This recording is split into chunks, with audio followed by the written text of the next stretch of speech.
तो हेलो दोस्तों, मैथ जागरण में आप सभी स्वागत है। तो कैसे आप लोग? मैं आशा करता हूँ कि आप बहुत अच्छे होंगे, मस्त होंगे और स्वस्थ होंगे।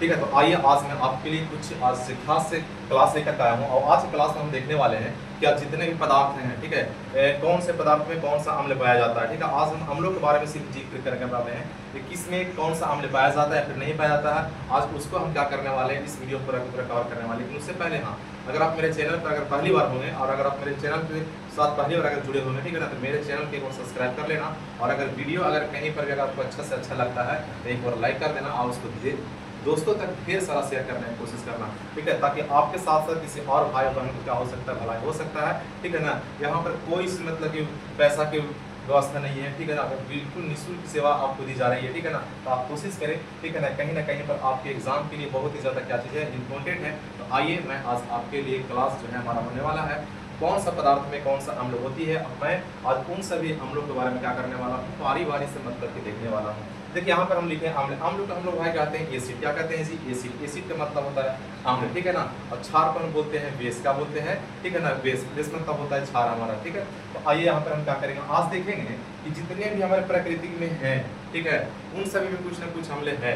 खाने वाले पदार्थों में, पीने वाले पदार्थों में, ठीक है ना, उसमें कुछ ना कुछ अम्ल देखने के लिए मिलता ही मिलता है। तो आज हम लोग उन्हीं क्लास को क्या करने वाले हैं, उन्हीं सवालों को आज इस क्लास में बढ़िया से मतलब के देखने वाले हैं। कुल हमारे पास 15 सवाल है और 15 सवाल का हम आंसर जो है बहुत ही कम समय में देने का कोशिश करेंगे। तो आइए देर न करके अब हम चलते हैं अपने क्लास में। देखिए सवाल हमारा पहला कहता है अंगूर। अंगूर हर कोई व्यक्ति खाता है, ठीक है ना। अंगूर खाने के बाद जो है खट्टा लगता है, ठीक है। तो अब बताओ कि अंगूर में कौन सा अम्ल होता है। ठीक है, तो अंगूर में जो होता है हम कहेंगे कि अंगूर में होती है टार्ट्रिक अम्ल। कौन सा अम्ल होता है? अंगूर में टार्ट्रिक अम्ल होता है। तो आप यहाँ पर लिख लो टार्ट्रिक अम्ल। क्या लिख लेंगे?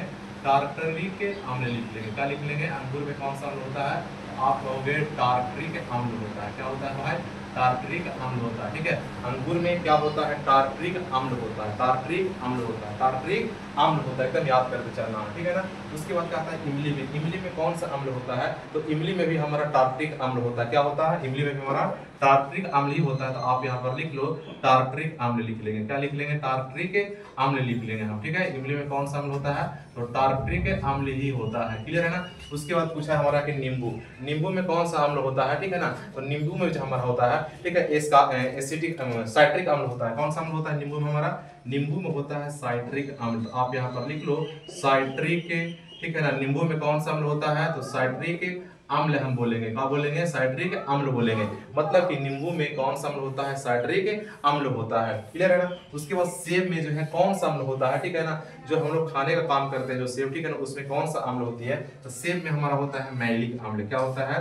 मैलिक अम्ल होता है, ठीक है ना। आप इसको बिल्कुल कॉपी और कलम की मदद से क्या कर सकते हैं, लिख सकते हैं, ठीक है ना। तो सेब में कौन सा अम्ल होता है? तो सेब में होता है हमारा मैलिक अम्ल होता है। क्लियर है, इतना याद हो गया। देखेंगे सवाल नंबर कितना को 5 का कहता है दूध। दूध में कौन सा अम्ल होता है? तो दूध में होता है लैक्टिक अम्ल। कौन सा अम्ल होता है?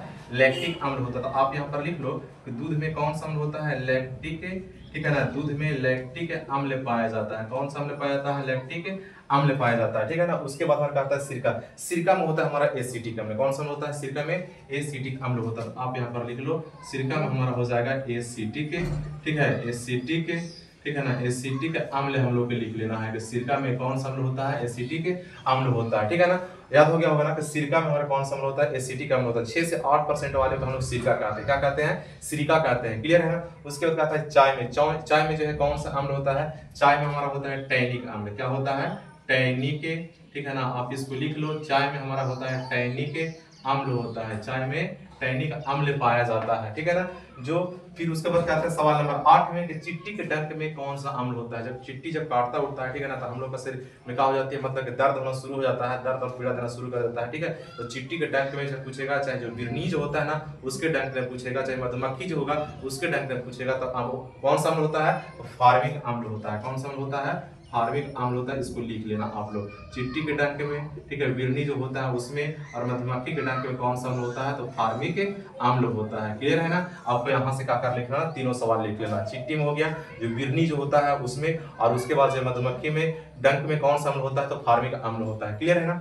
अब आइए हम देखते हैं टमाटर में। टमाटर में कौन सा अम्ल होता है? तो टमाटर में होता है हमारा ऑक्जेलिक अम्ल। क्या होता है? ऑक्जेलिक अम्ल, ठीक है। आप यहाँ पर लिख लो ऑक्जेलिक अम्ल। ऑक्जेलिक, ठीक है ना। टमाटर में कौन सा अम्ल होता है, तो हम कहेंगे ऑक्जेलिक अम्ल पाया जाता है। टमाटर में कौन सा अम्ल, तो टमाटर में हमारा ऑक्जेलिक अम्ल होती है। कौन सा अम्ल होती है, ऑक्जेलिक अम्ल होता है। क्लियर है ना। उसके बाद जो है सोडा वाटर, सोडा वाटर में कौन सा अम्ल होता है, ठीक है ना, तो कार्बोनिक अम्ल होता है। कौन सा होता है, कार्बोनिक अम्ल होता है। तो आप यहाँ पर लिख लो सोडा वाटर में कौन सा अम्ल होता है, कार्बोनिक, ठीक है ना, कार्बोनिक अम्ल होता है। सोडा वाटर में कौन सा अम्ल, तो हम कहेंगे कार्बोनिक अम्ल हो जाएगा। सोडा वाटर में कौन सा अम्ल होता है, कार्बोनिक अम्ल होता है। उसके बाद कहता है संतरा में, संतरा में कौन सा अम्ल होता है, तो संतरा में होता है साइट्रिक अम्ल। क्या होता है, साइट्रिक अम्ल होता है। आप यहाँ पर भी लिख लो कि संतरा में कौन सा अम्ल होता है, साइट्रिक, ठीक है, साइट्रिक अम्ल होता है। कौन सा अम्ल होता है, साइट्रिक अम्ल पाया जाता है। ठीक है, हमारा जो संतरा है, संतरा में कौन सा अम्ल होती है, तो संतरा में हमारा साइट्रिक अम्ल होता है। क्लियर है ना।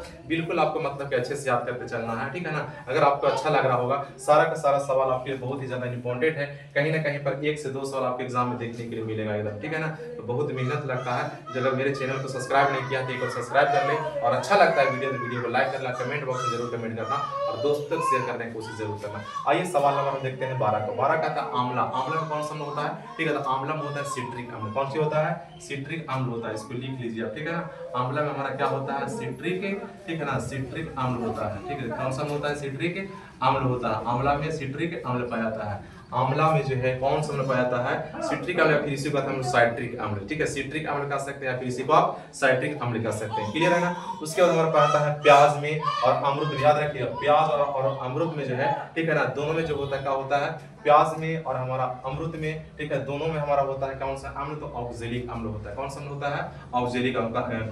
कार्बोनिक कौन सा अम्ल होता है हमारा, सॉरी, ऑक्जेलिक अम्ल होता है। कौन सा अम्ल, ऑक्जेलिक अम्ल यहाँ होता है। ठीक है ना, आप लिख लो कि इसमें कौन सा होता है, ऑक्जेलिक, ठीक है ना, ऑक्जेलिक अम्ल होता है। कौन सा अम्ल, एस्कार्बिक अम्ल, एस्कार्बिक अम्ल।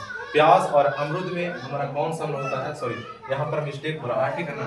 प्याज और अमरूद में जो हमारा एस्कार्बिक अम्ल हो जाए, कौन सा अम्ल होगा, एस्कार्बिक, ठीक है, इससे कार्बिक, कार्बिक, एस्कार्बिक अम्ल हो जाएगा। ठीक है ना, एस्कार्बिक अम्ल हो जाएगा। किस किस में, तो प्याज और अमरूद में, प्याज और अमरूद में एस्कार्बिक अम्ल। ठीक है ना, यहाँ पर हम डबल कॉमा दे रहे हैं, इसका मतलब यही वाला आंसर हमारा हो जाएगा कि प्याज और अमरूद में जो होता है एस्कार्बिक अम्ल पाया जाता है। कौन सा पाया जाता है, एस्कार्बिक अम्ल पाया जाता है। क्लियर है ना।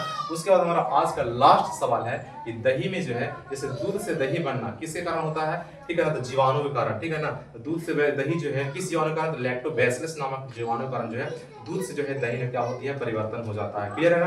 तो दूध दही में कौन सा अम्ल होता है, ठीक है, तो दही में जो हमारा होता है लैक्टिक अम्ल होता है। कौन सा अम्ल होता है, लैक्टिक अम्ल होता है। इसको लिख लेना, दही में हमारा क्या हो जाएगा, लैक्टिक, ठीक है ना, दही में हमारा हो जाएगा लैक्टिक अम्ल हो जाएगा। क्या हो जाएगा मेरे भाई, दही में लैक्टिक अम्ल हो जाएगा। तो आपको इस प्रकार से 15 के 15 सवाल जो है आपको बहुत ही अच्छे ढंग से बताने की कोशिश किया। अब डिपेंड करता है कि आप इसे किस तरीके से आप उसको क्या कर सकते हैं, याद कर सकते हैं। अगर आपको याद करना है, ठीक है ना, अगर आपको लगता है कि हम भूल जाते हैं, ठीक है, तो वीडियो को आप बार बार देख सकते हैं, या फिर आप उसको रिवीजन मार सकते हैं और समझ करके आप याद कर सकते हैं। क्योंकि हमारे प्रकृति में पाए जाने वाले सभी पदार्थ हैं और जिसमें क्या होती है, कुछ ना कुछ मतलब अम्ल पाया जाता है। ठीक है, चलिए, अगर आपको अच्छा लगा होगा वीडियो, ठीक है, इसी प्रकार से वो कंटेंट के नए कंटेंट का वीडियो चाहिए, ठीक है ना, तो मेरे चैनल को एक बार सब्सक्राइब कर दे, ताकि मैं आपको ये वीडियो जो बनाऊं तो सबसे पहले आप तक पहुंचे। ठीक है ना। तो दोस्तों तक शेयर करें, वीडियो को लाइक करने की कोशिश करें, ठीक है, और बहुत ही अच्छे से मतलब पढ़ाई करने की कोशिश करें। ठीक है ना। तो आपके पास ये वीडियो प्रोवाइड होता है, ठीक है। तब तक इतना ही, हम फिर मिलेंगे आपसे अगले दिन। जय हिंद, जय